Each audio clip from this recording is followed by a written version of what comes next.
हरियाणा की हर अपडेट के लिए बेल आइकन दबाएं और सब्सक्राइब करें STV हरियाणा न्यूज। नौसेना के जहाजों द्वारा की जाएगी। इस संबंध में SOP तैयार की गई है और आज जारी कर दी जाएगी। विदेश मंत्रालय के दूतावास और उच्च आयोग ऐसे व्यथित भारतीय नागरिकों की सूची तैयार कर रहे हैं। ये सुविधा पेमेंट बेसिस पर उपलब्ध कराई जाएगी। हवाई यात्रा के लिए नॉन शेड्यूल्ड कमर्शियल फ्लाइट्स का इंतजाम किया जा रहा है। ये यात्राएं फेज्ड मैनर में 7 मई से प्रारंभ होंगी। फ्लाइट लेने से पहले यात्रियों की स्क्रीनिंग की जाएगी। केवल एसिम्प्टोमेटिक ट्रैवलर्स को ही यात्रा की अनुमति होगी। यात्रा के दौरान सभी यात्रियों को स्वास्थ्य मंत्रालय और सिविल एविएशन मंत्रालय द्वारा जारी किए गए प्रोटोकॉल्स जैसे हेल्थ प्रोटोकॉल्स आदि का पालन करना होगा। गंतव्य पर पहुंचकर सभी को आरोग्य सेतु ऐप पर रजिस्टर करना होगा। सभी की मेडिकल जांच की जाएगी।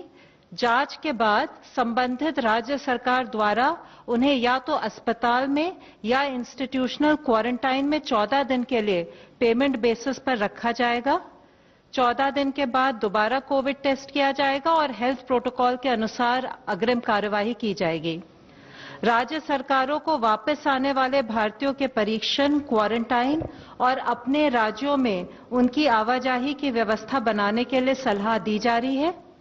विदेश मंत्रालय और सिविल एविएशन मंत्रालय शीघ्र ही इसके बारे में विस्तृत जानकारी वेबसाइट द्वारा साझा करेंगे।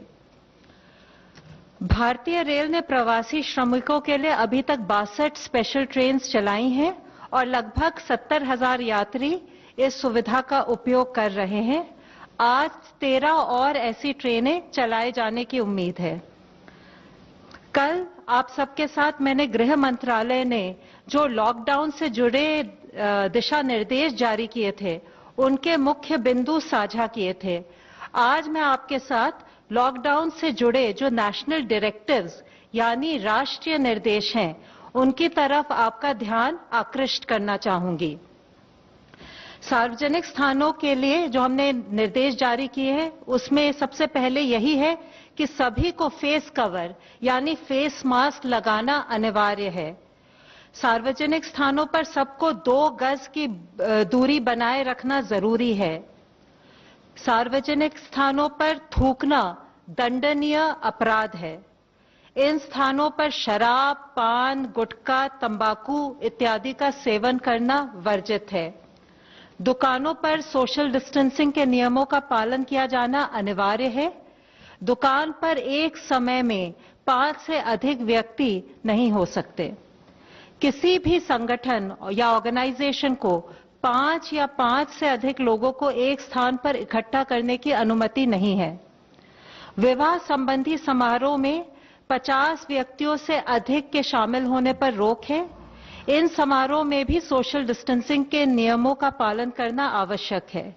इसी प्रकार अंतिम संस्कार में भी सोशल डिस्टेंसिंग के नियमों का पालन करते हुए 20 व्यक्तियों से अधिक शामिल नहीं हो सकते।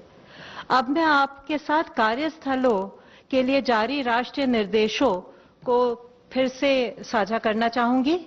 कार्यस्थलों पर thermal scanning, hand wash, sanitizers और फेस मास्क पर्याप्त मात्रा में उपलब्ध कराना आवश्यक है।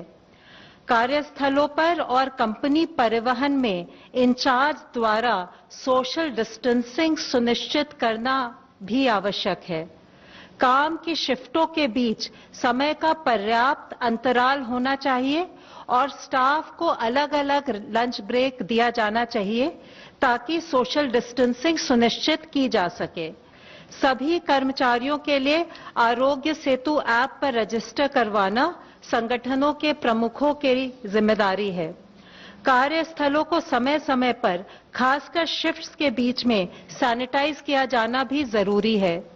सभी कार्यस्थलों पर कोविड-19 का उपचार करने वाले निकटवर्ती अस्पतालों की सूची उपलब्ध होनी चाहिए। क्वारंटाइन के लिए भी स्थान चिन्हित करके रखना चाहिए। बड़ी बैठकें यानी फिजिकल मीटिंग्स को अवॉइड करना चाहिए। सफाई और हाइजीन बनाए रखने के लिए स्वच्छता के उत्तम तरीकों के बारे में जानकारी और प्रशिक्षण आयोजित किया जाना चाहिए। आशा है इन सब के अनुपालन से हम कोविड-19 की चेन को तोड़ पाएंगे। धन्यवाद। धन्यवाद। अब मैं रिक्वेस्ट करता हूं हेल्थ मिनिस्ट्री रिप्रेजेंटेटिव से प्लीज। अगर हम पिछले 24 घंटे में देखें तो पाते हैं कि 1020 पेशेंट्स क्योर हो चुके हैं, जिससे हमारी टोटल क्योर लोगों की संख्या बढ़कर अब 12,726 हो गई है, जिसके कारण हमारा टोटल रिकवरी रेट बढ़कर अभी 27.41 हो चुका है। Total 32,138 cases active medical supervision में हैं। पिछले 24 घंटे में 3,900 एडिशनल केसेस कंफर्म नोट किए गए हैं, जिसके कारण हमारी कुल कंफर्म केसेस की संख्या अब बढ़कर 46,433 हो चुकी है। पिछले 24 घंटे में भारत में कोविड-19 के कारण हुई डेथ में 195 केसेस का इंक्रीज नोट किया गया है, जिसके कारण कुल डेथ की संख्या अब बढ़कर 1,568 हो चुकी है। पिछले 24 घंटे में हमने कंफर्म केसेस और डेथ की संख्या में अब तक का हाईएस्ट इंक्रीज नोट किया है। हम एक इन्फेक्शियस डिजीज से डील कर रहे हैं, इसलिए timely reporting of cases and there management is very crucial. कुछ राज्यों में यह गैप नोट किया गया था, जिसे आफ्टर ड्यू परसुएशन अब एड्रेस किया जा रहा है। स्टेट्स के लेवल पर यह जरूरी है कि based on cases reported, contact tracing, active case search और क्लिनिकल मैनेजमेंट ऑफ केसेस को इफेक्टिवली इंप्लीमेंट किया जाए। जहां हम सब लोग कोविड से लड़ने के लिए सभी तरह के एफर्ट्स कर रहे हैं, यह भी जरूरत है कि नॉन कोविड हेल्थ सर्विसेज भी नागरिकों को मिलती रहें। हमने delivery of non essential health services के बारे में ऑलरेडी 14 अप्रैल को गाइडलाइंस जारी की थी। हमें इंश्योर करना है कि गवर्नमेंट और प्राइवेट नॉन कोविड फैसिलिटीज में जिस जोन में वह जिला पड़ता है, उसके अनुसार सारी सर्विसेज प्रोवाइड की जाएं। Immunization, maternal child health services, services for critical ill patient जैसे कि डायलिसिस, कैंसर, डायबिटीज, टीबी और ब्लड डोनेशन जैसी सर्विसेज सुचारू रूप से चलती रहें। यह सीजन वेक्टर बॉर्न डिजीजेज जैसे डेंगू, चिकनगुनिया और अन्य बीमारियों के लिए भी कार्य करने का सीजन है। जरूरत है कि फील्ड फंक्शनरीज इन कार्यों को सुचारू रूप से करते हुए अपनी सर्विसेज रूरल और अर्बन एरियाज में सुचारू रूप से प्रोवाइड करते रहें। माननीय स्वास्थ्य मंत्री जी ने हाल ही में बिहार राज्य के स्वास्थ्य मंत्री जी के साथ वीडियो कॉन्फ्रेंस के जरिए acute encephalitis syndrome AES cases का भी रिव्यू किया है। उन्होंने राज्य को आश्वासन दिया है कि स्वास्थ्य मंत्रालय उनके हेल्थ सिस्टम को स्ट्रेंथन करने के लिए नेशनल हेल्थ मिशन के द्वारा सभी तरह का सपोर्ट प्रोवाइड करेगा। आज ग्रुप ऑफ मिनिस्टर्स ने कोविड-19 के संबंध में माननीय स्वास्थ्य मंत्री जी की अध्यक्षता में अपनी 14वीं मीटिंग की। मुख्यतः infrastructure in terms of PPE, N95 mask and ventilators, oxygen cylinders availability of oxygen पर डिस्कशन किया गया। यह बताया गया कि रिस्क असेसमेंट को फैसिलिटेट करने के लिए और लोगों को टाइमली अलर्ट प्रोवाइड करने के लिए टेक्नोलॉजी का इस्तेमाल करते हुए आरोग्य सेतु एप्लीकेशन को बढ़ावा दिया जाना चाहिए। नॉन कोविड हॉस्पिटल्स और कोविड ब्लॉक वाले अस्पतालों में जो नॉन कोविड ट्रीटमेंट एरिया है, वहां हेल्थ वर्कर्स को और अन्य लोगों को PPEs किस तरीके से इस्तेमाल करने चाहिए, उसके लिए एक एडिशनल गाइडलाइन को जारी किया गया है। इससे पहले भी स्वास्थ्य मंत्रालय ने 24 मार्च को PPEs के रैशनल यूज पर कुछ दिशा निर्देश जारी किए थे। इसमें गाइडलाइंस में हेल्थ केयर वर्कर्स को रिस्क प्रोफाइल जैसे कि high risk area, moderate risk area या लो रिस्क एरिया के बेसिस पर किस हॉस्पिटल सेटिंग में किस टाइप के PPEs यूज करने चाहिए, उस पर गाइडेंस प्रोवाइड की है। हाई रिस्क एरियाज में फुल कॉम्प्लीमेंट ऑफ PPEs यानी कि N95 मास्क, कवरऑल्स, गॉगल्स, ग्लव्स और शू कवर का इस्तेमाल किया जाना चाहिए। मॉडरेट रिस्क एरियाज में N95 मास्क, ग्लव्स का इस्तेमाल करना चाहिए। माइल्ड या लो रिस्क एरियाज में ट्रिपल लेयर मेडिकल मास्क और लेटेस्ट एग्जामिनेशन ग्लव सफिशिएंट हैं। इस संबंध में डिफरेंट एरियाज जैसे कि IPD ब्लॉक में जैसे हमारे वार्ड्स हैं, ICUs हैं, लेबर रूम्स हैं, ऑपरेशन थिएटर हैं। OPD ब्लॉक में हमारी हेल्प डेस्क के रजिस्ट्रेशन काउंटर हैं, डॉक्टर्स के चैम्बर्स हैं, फार्मेसी काउंटर्स हैं, सैनिटरी स्टाफ को क्या प्रिकॉशन लेनी है। इसी तरीके से इमरजेंसी डिपार्टमेंट या अदर एंसिलरी सर्विसेज जैसे कि हमारी लैब, ब्लड बैंक्स और लॉन्ड्री सर्विसेज जो भी हैं, वहां पर किस टाइप का रिस्क प्रोफाइल है और उसके तहत किस टाइप के पीपीईज को यूज करना चाहिए, यह डिटेल दिशा निर्देश जारी किए गए हैं। आप सबके द्वारा रिक्वेस्ट ये है कि कम्युनिटी में हमारे जितने भी गवर्नमेंट और प्राइवेट हॉस्पिटल्स हैं वो इन गाइडलाइंस जो कि हमारी वेबसाइट पर भी उपलब्ध हैं उसको समझते हुए उसके हिसाब से कार्य करें। कोविड-19 दुनिया के अभी सभी देशों में फैल चुका है। इस लड़ाई में केस मैनेजमेंट के साथ साथ जब हम लॉकडाउन को रिलैक्स करते हैं तो यह लड़ाई हमें काफी रिस्पॉन्सिबिलिटी के साथ लड़नी होगी। माननीय प्रधानमंत्री जी के अनुरोध अनुसार शुरू से ही यह लड़ाई सरकार के साथ देश का हर नागरिक लड़ रहा है। जब हम लॉकडाउन को रिलैक्स कर रहे हैं तो इसमें सरकार की जिम्मेदारी के साथ साथ हर नागरिक की जिम्मेदारी और बढ़ जाती है। समस्त सरकार और संपूर्ण समाज के शेयर्ड एफर्ट से ही हम यह लड़ाई जीत सकते हैं। हमें अपनी जीवन शैली और काम करने के तरीके में कोविड-19 से संबंधित अप्रोप्रिएट बदलाव लाना होगा। आज जरूरत है कम्युनिटी की ओनरशिप की। जरूरत है कि हर citizen as part of the social responsibility chain of transmission को ब्रेक करने में कंट्रीब्यूट करे। जैसे कि माननीय प्रधानमंत्री जी ने कहा था, भारत की यह लड़ाई पीपल ड्रिवन हो और हम सब मिलकर समस्त विश्व के सामने इसके लिए एक सक्सेसफुल एग्जाम्पल सेट करें। धन्यवाद। Kumar Kundan, TV9 Bharatvarsh.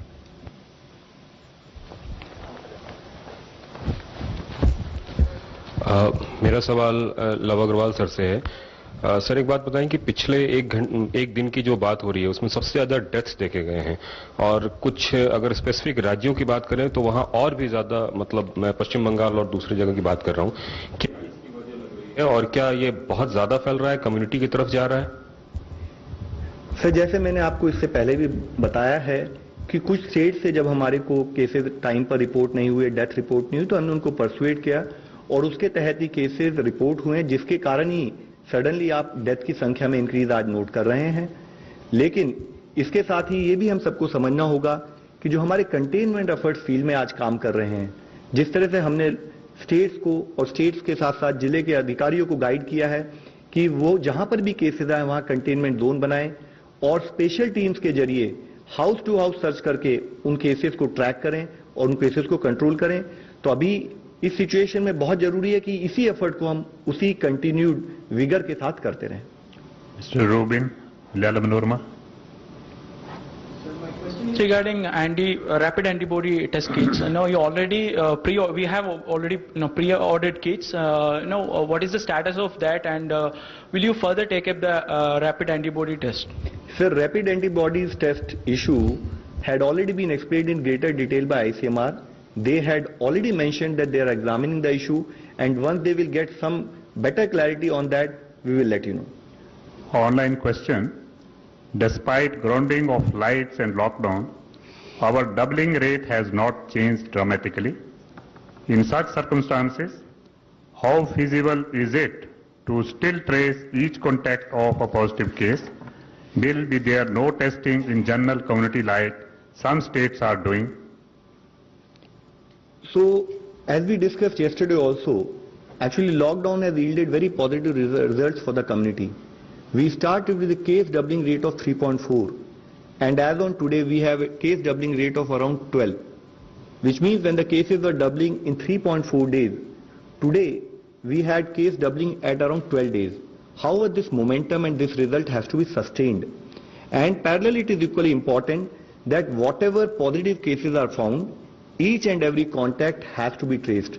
With respect to the point which is being asked in terms of testing in the general community, so we had already been highlighting in earlier times also that while we take up testing as per the protocol, and within that protocol it is defined that in containment zone and otherwise we actually take up SARI and allied surveillance in facilities also, which throws a very valuable data in terms of understanding with respect to how the cases are happening and what additional steps need to be taken in terms of management.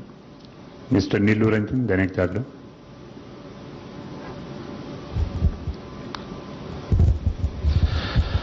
Sir ये जो cases बढ़ रहे हैं, आप ये जो कह रहे थे कि राज्यों ने रिपोर्ट करना ज्यादा किया है और ज्यादा कर रहे हैं, तो ये सारी और ILI का जो रिपोर्ट है वो क्या संकेत कर रहा है? क्या कम्युनिटी की तरफ कहीं जा रहा है, नए केसेस वहां ज्यादा आ रहे हैं?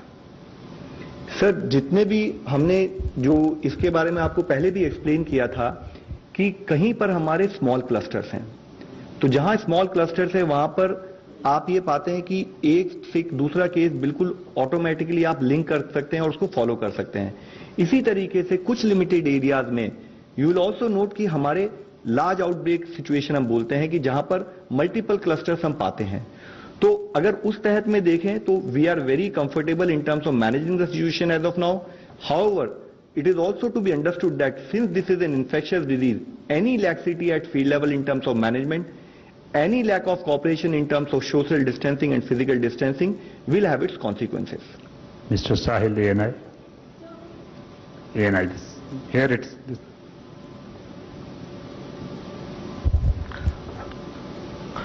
So my question is for Love, sir. So what is the update on the central team deputed to 20 districts to assess the state health department, and what has been the feedback? Thank you. So the central teams have been deputed. They are in all different stages in terms of reaching there, and they're already coordinating with the respective district in terms of understanding the trajectory of that district, and also to suggest them what additional steps each district should be taking in terms of management efforts. Avantika Ghosh, Indian Express. So you just mentioned that 3.4 days was before lockdown, doubling time, now it's 12 days. I just looked up, before lockdown, on March 24th, your cases was 538. So how is going from 250 cases or maybe 300 cases to 600 cases in 3.4 days, how is it better than going from 23,000 to 46,000 in 12 days? Ma'am, yesterday we talked about it. Actually, any infectious disease, it moves in a geometric progression. So, if you see that if you have your base of cases being lower, then automatically next day when you see the number of case increase will be lesser vis-a-vis the fact that after a few days when the number of cases have become bigger. So that is how infectious disease generally do get monitored. It is important to understand that we need to come to a level where day-to-day case increase should actually be not happening in a geometric progression. It should be happening, in such a manner where the number of cases do get added on a daily basis are lesser than that, and subsequently to a level where we can actually increase the doubling rate much higher so that case remains stable, and that is where we end up seeing a flattening of the curve. Ashish, ABP News. Sir, मुझे उसी continuation में पूछना है जो कुंदन ने आपसे पूछा कि क्या आपको लगता है बंगाल से केसेस कम रिपोर्ट किए जा रहे हैं, जो स्पाइक हमने देखा सडनली वहां पर डेथ के नंबर्स को लेकर के, और क्या जरूरी है कि वेस्ट बंगाल का एडमिनिस्ट्रेशन इसको लेकर के और ज्यादा ट्रांसपेरेंट हो? सर, बहुत जरूरी है कि हम सब लोग मिलकर इन्फेक्शियस डिजीज मैनेजमेंट के पार्ट में ये इंश्योर करें कि टाइमली रिपोर्टिंग को हम फॉलो करें, टाइमली रिपोर्टिंग को फॉलो करते हुए फील्ड एक्शन भी लें। और जैसे मैंने इससे पहले भी आपको बताया, स्टेट गवर्नमेंट से कोऑर्डिनेट करके ये इंश्योर किया गया कि आइडेंटिफाई किया गया कि जो भी हमारी लेट रिपोर्टिंग हो उसको हम स्ट्रीमलाइन करें, और उसके तहत ही स्टेट गवर्नमेंट ने एडिशनल केसेस को हमें रिपोर्ट भी किया है। Last question, Kamal Sandhu. So while rest of the countries are showing a downward trend now, India is showing one of the biggest spikes. And second, what do you attribute the biggest cause for a rise in number of deaths of COVID-19?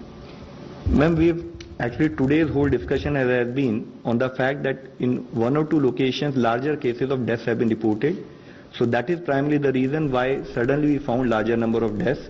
However, we all need to understand that vis-a-vis other parts of the country where, other parts of the world where suddenly larger number of cases were reported, India has actually through the process of lockdown and through our containment efforts had been ensuring that the cases do not increase. We are still following a similar trajectory. So when you will compare us with other parts of the world, you realize that their absolute number of cases would have probably little bit gone down, but India had maintained a similar trajectory of having lower number of cases. However, having said that, for us it is a day-to-day challenge in terms of ensuring that not only this trajectory is maintained, we should continue our efforts to lower down this trajectory and come to a level of saying that yes, we have been able to win this battle. Thank you, friends. Thank you very much. तो आपने देखा कि स्वास्थ्य मंत्रालय ने बताया है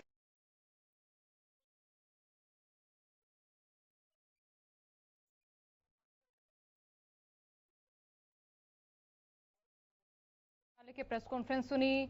स्वास्थ्य मंत्रालय की प्रेस कॉन्फ्रेंस आप सभी ने सुनी और कुछ अहम बातें वहां पर की गई। सार्वजनिक स्थानों पर उचित दूरी का ख्याल रखा जाए, इस तरह की बात यहां पर कही गई है। दुकानों पर सोशल डिस्टेंसिंग का पालन हो ताकि कोरोना वायरस को जल्द मात भारत से दी जा सके। इसी के साथ दुकान पर एक साथ 5 लोग जमा ना हो। तो देखिए, स्वास्थ्य मंत्रालय की प्रेस कॉन्फ्रेंस आप तमाम दर्शकों ने सुनी। इस स्वास्थ्य मंत्रालय की प्रेस कॉन्फ्रेंस के जरिए तमाम अहम बातों का जिक्र किया गया। देश में कोरोना के आंकड़ों पर जिक्र किया गया। अब देखिए, 46,433 मरीज फिलहाल देश भर से बताए जा रहे हैं। 24 घंटे में 195 लोगों की मौत भी हो चुकी। तो स्थिति बेहद विचारणीय है, गंभीर ये स्थिति है। 24 घंटे में सबसे ज्यादा केस और मौत का आंकड़ा फिलहाल देश भर से सामने आया है। 24 घंटे में 3,900 से ज्यादा केस सामने आए हैं। तो स्वास्थ्य मंत्रालय की प्रेस कॉन्फ्रेंस आपने सुनी और कुछ अहम बातें भी तमाम लोगों तक पहुंचाने की हम कोशिश कर रहे हैं और लगातार यही हिदायतें तमाम देशवासियों प्रदेशवासियों को दी जा रही है कि सोशल डिस्टेंसिंग का ध्यान रखें। फिलहाल के लिए इतना ही। बने रहिए हरियाणा न्यूज के साथ। नमस्कार।